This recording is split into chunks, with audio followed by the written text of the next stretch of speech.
মরুভূমির বালুকারাশির উপর তাকে চিত করিয়া শোয়াইয়া তার বুকের উপর প্রচন্ড খারাপ পাথর চাপাইয়া দিত যেন তিনি লড়াচড়া করতে না পারে।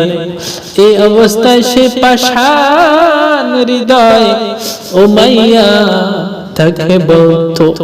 বিখ্যাত একজন সাহাবী হযরত বিলাল হাবশী রাদিয়াল্লাহু তাআলা আনহু মসজিদে নববীর স্থায়ী মুয়াজ্জিন ছিলেন। তিনি প্রথমে তিনি একজন কাফিরের গোলাম ছিলেন, কাফিরের দাস ছিলেন। ইসলাম গ্রহণের অপরাধে তিনি নির্যাতন ভোগ করতেছিলেন। এত নির্যাতন যেন সহ্য করা যায় না। হযরত বিলাল সেই নির্যাতন সহ্য করতেছিলেন। তিনার অপরাধ ছিল যে শুধুমাত্র আল্লাহর প্রতি ঈমান আনছে, ইসলাম গ্রহণ করছে। চরম মুসলিম বিদ্বেষী উমাইয়া বিন খালফ প্রচন্ড গরমের সময় দুপুরে মরুভূমির বালুকারাশির উপর তাকে চিত করিয়া শোয়াইয়া তার বুকের উপর প্রচন্ড খারাপ পাথর চাপাইয়া দিত যেন তিনি লড়াচড়া করতে না পারে। এই অবস্থায় সে পাষাণ হৃদয় উমাইয়া তাকে বলতো, হয়তো তুমি এইভাবে ছটফট করিয়া মৃত্যু বরণ করো, না হয় বাঁচিবার আশঙ্কা থাকলে ইসলাম ছেড়ে দাও, ইসলামকে ত্যাগ করো। হযরত বিলাল রাদিয়াল্লাহু তাআলা আনহু তিনি ওই মর্মান্তিক অবস্থায় পতিত হইয়া মুখে মুখে শুধুমাত্র বলতো আহাদ আহাদ আহাদ আহাদ শব্দ উচ্চারণ করতেন। অর্থাৎ তিনি সবসময় বলতে লাগলেন একমাত্র আল্লাহ আমার উপাস্য, আল্লাহ ছাড়া কারো ইবাদত আমি বিলাল কোনদিন করব না। রাতের বেলায় লোহার শিকলে আবদ্ধ করিয়া পিটানো হইতো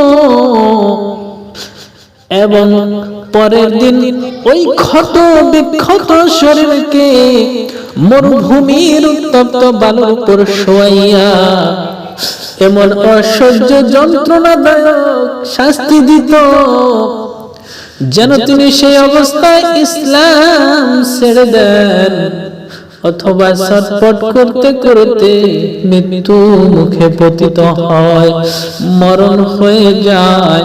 কিন্তু বিলাল তো আহাদ আহাদ ছাড়ে না। এইভাবে একাধিক শক্তিশালী কাফের তাকে আরো শাস্তি প্রদান করত। সমস্ত কাফের গুলো মিলিয়া হযরত বিলাল রাদিয়াল্লাহু তাআলা আনহুকে এইভাবে শাস্তি প্রদান করত। একবার উমাইয়া,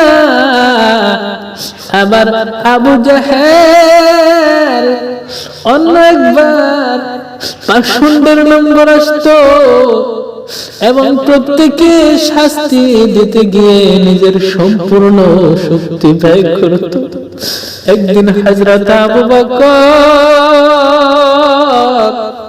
রাদিয়াল্লাহু তাআলা আনহু তারই দুরবস্থা দেখে তাকে খরিদ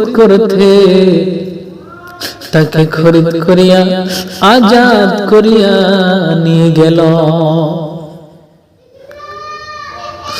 যেহেতু আরবের মূর্তি পূজা আপন দেব দেবীকেও মাবুদ বা অবশ্য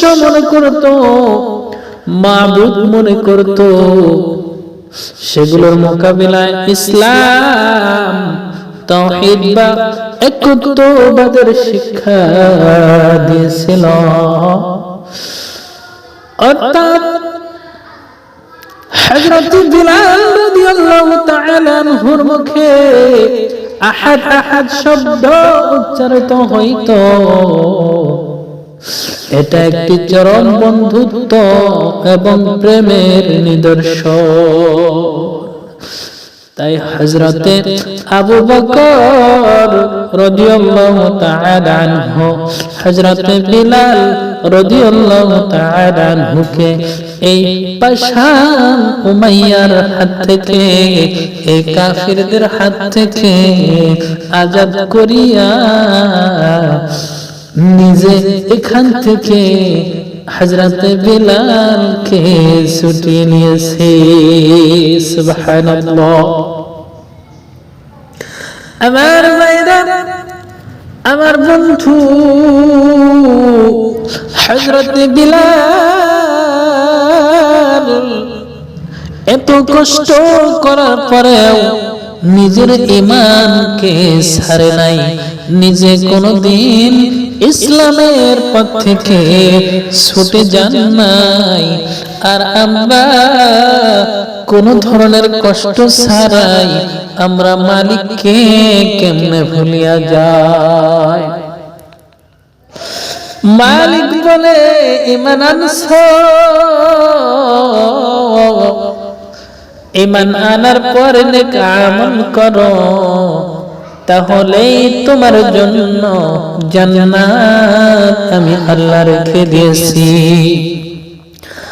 আল্লাহ রাব্বুল আলামিন এই সম্পর্কে সূরাতুল কাহফের 107 নম্বর আয়াতের মধ্যে বলেন, ইন্নাল্লাযীনা আমানু ওয়া আমিলুস সালিহাত কানাত লাহুম জান্নাতুল ফিরদাউসি নুজুলা।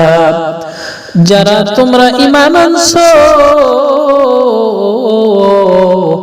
এবং নেক আমল করছো, তোমাদের জন্য, তোমাদেরকে আপ্যায়নের জন্য আল্লাহ রাব্বুল আলামিন জান্নাতুল ফিরদাউস রেখে দিয়েছে। এরে মুমিন, সেই জান্নাতুল ফিরদাউসের জন্য আমার মালিকের ইবাদত করতে হবে। দুনিয়ার চাকচিক্যে পড়ে লোভে পড়িয়া আমার মালিককে ভুলা যাবে না। আল্লাহ রাব্বুল আলামিন ডাক দিয়ে বলে, ইয়া আইয়ুহাল ইনসানু মা গাররাকা বিরাব্বিকাল কারীম। এমন কি বস্তু পাইছো যে আমি রব্বে কারীম সম্পর্কে, যে বস্তু তোমাদেরকে ধোঁকার মধ্যে ফেলাইলো, আমি রব্বে কারীম সম্পর্কে কে তোমাকে বিভ্রান্ত করলো? এই জন্য মালিকের ইবাদত ভুলে যাবে না।